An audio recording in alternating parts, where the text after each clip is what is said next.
Aleluias. Deus cuida de mim, né? E de vocês também. Aleluias.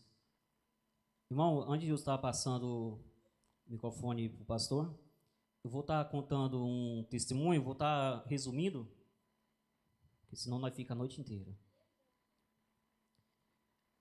Começando, eu vim de uma família bem complicada. Minha mãe e meus pais sempre eles gostavam do centro de Macumba. E eu lembro que quando meus pais me levavam, era o dia que eu mais apanhava. Porque os macumbeiros falavam que por causa de mim, muitas pessoas não eram curadas naquela noite, porque os guias deles não desciam. E aquilo ali fez que minha mãe pegasse muito ódio de mim. E daquela época pra cá, minha mãe começava a me expulsar de casa, muitas vezes. Eu ia na casa do vizinho trabalhar em troca de comida. E eu falava, quando eu chegar meus 16, 17 anos, eu vou fugir de casa, porque eu não aguento mais ser humilhado. Até que um dia eu menti para minha mãe que eu ia para casa da minha tia. Eu nasci no estado do Piauí. E eu falsifiquei o documento, para dizer que eu era de maior, e sumi no mundo. E quando eu cheguei na cidade, passei uns tempos na rodoviária, e lá uma família me acolheu. Essa família foi excelente na minha vida. E tinha uma filha dela que estava indo para a igreja. Só que a mãe dela se envolveu com um rapaz que ele bebia e usava droga. E acabou a paz em casa. E aquela moça, ela tomou veneno para tirar a própria vida, que não tinha mais paz. E aquilo ali destruiu em mim. Porque eu não aceitava. Eu falei assim, já basta a minha vida destruída. Agora ela tem uma família e vai ser destruída, eu não aceito. E eu fui para o hospital, fiquei 19 dias no hospital com ela, ela no UTI. E como demorou chegar no hospital, os médicos falaram que mesmo se ela acordasse, ele ia ficar vegetando pro resto da vida. E eu não aceitei. E eu comecei a chorar e falei para Deus, eu vou fazer uma troca. Eu não tenho família mesmo, eu não sirvo para nada. Leva a minha vida e dá dela de volta. Todo dia eu repetia isso. Quando deu 19 dias, ela acordou como se nada tivesse acontecido. Aí eu peguei, consegui arrumar emprego, já fiquei de maior, fui para outra cidade. E Deus sempre usava as pessoas para falar comigo. Só que eu tinha uma paixão por balada, dançar, e eu não queria saber de Deus. Eu falei, eu não quero. Eu quero curtir minha vida, eu quero viver essa profissão. Para mim era uma profissão. Eu não queria. E era só chicote, sofrendo bem, mas eu não queria. Chegou uma época que eu fui confundido com um assaltante de banco. Apanhei muito da polícia. Quase fui preso. Depois eu entrei numa empresa. A empresa foi à falência. Eu perdi tudo. Eu tinha me ajuntado com uma mulher. No mesmo mês, a minha filha com 4 meses faleceu. E nós começamos aquela discussão e eu saí de casa. E começou a juntar aquele monte de coisa na minha mente e eu pensando, caí na depressão. Fui morar na rua. Fiquei 1 ano morando na rua, sem contato com ninguém. Mas ali sempre Deus usava umas pessoas para me ajudar. E eu falava, um dia eu vou me erguer. Mas eu não queria Deus. Porque eu tinha medo de eu servir a Deus e meus pais descobriram um dia e as coisas ficaram difíceis. Até que um dia uma família do Rio de Janeiro me conheceu na rua e me levou para a casa dele, me acolheu e começou a me levar para a igreja. Aí as pessoas me acolheram muito bem. E eu já cismado, eu falei, isso aqui tem alguma coisa errada. Alguma coisa eles querem, porque está cuidando demais. Mas eu fui me apaixonando por aquele Deus. Só que eu ainda estava amarrado nas coisas do mundo. Eu saía do culto e ia para a balada. Quando passou mais ou menos 1 ano, os meus irmãos da parte dessa família que me acolheu se envolveram com droga. meu irmão mataram. A minha irmã matou o cara que matou o meu irmão. E minha irmã foi presa.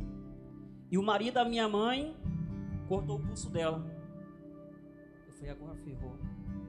E os médicos falaram que ela ia ficar com a mão aleijada. E hoje ela não tem nada. Não teve nada que... Se ela ficasse com alguma sequela, parece que nem foi cortada. Aí eu me batizei, eu falei, Deus, cansei dessa vida. Agora eu vou à luta e eu vou até o fim. Aí eu comecei a fazer visita nos presídios através de carta. Comecei a evangelizar a minha irmã e comecei a evangelizar as outras mulheres que estavam nos presídios. E ali eu fui me apaixonando, eu fui tendo intimidade com Deus e as coisas foram mudando. Mas tinha algo dentro de mim que eu não conseguia dar um passo mais à frente. Quando Deus começava a querer mais de mim, eu recuava, porque eu sentia falta da família.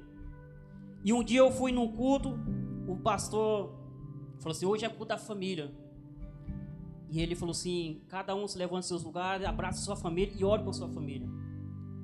Quando eu olhei para um lado, só estava eu sozinho. E aquela ali foi a pior dor que eu senti.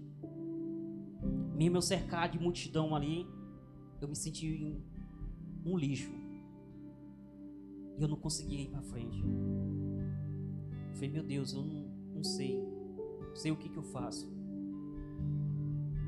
Mas quando eu cheguei aqui nessa igreja, tem o marido dessa moça aqui, Adeilson, eu sou ruim de guardar nome. Ele começou a pregar aqui umas palavras, e parece que ele pregava a minha história. E aquilo ali foi mudando, e eu só chorava no culto.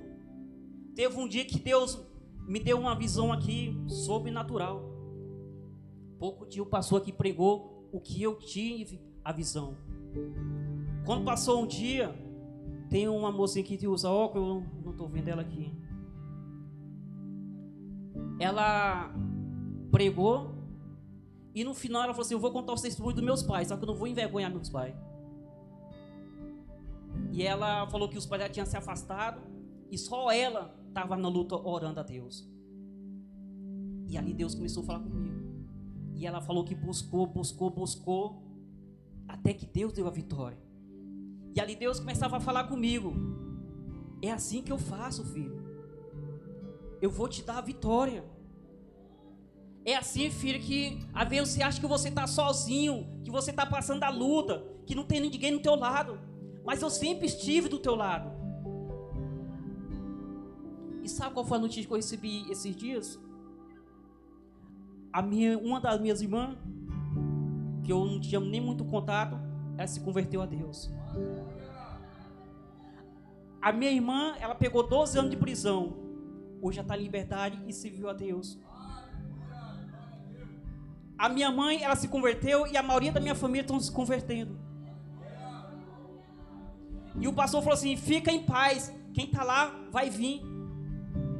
E agora eu vejo o trabalho de Deus, não só na minha vida, mas na minha família. Porque Deus usou as pessoas para estar falando. Mas sabe por que está acontecendo? Porque agora eu falei assim, Deus, agora eu quero. Agora eu sei que as coisas vão mudar. Porque antes Deus sempre falava, mas eu que não queria. Eu sempre recuava. Quando chegava perto, eu falava assim, não quero porque essa barreira. Barreira foi feita para quebrar. Muitas vezes nós não recebemos nossas bênçãos, muitas vezes nós não mudamos de vida. É porque nós não queremos enfrentar a dificuldade. Nós achamos que Deus só está no nosso lado no dia bom. Nós achamos que Deus só está com nós quando nós estamos com o celeiro cheio. Nós achamos que Deus está conosco quando as coisas estão tudo maravilha. Negativo. Deus está em todos os momentos dos nossos lados. Em todos os momentos, Deus nunca nos desampara. Deus não faz exceção de pessoas. É as nossas atitudes que faz Deus distanciar de nós. E esse Deus que nós servimos é o Deus maravilhoso. E era esse testemunho que eu queria contar. E eu creio que Deus vai fazer muito mais. Em nome de Jesus.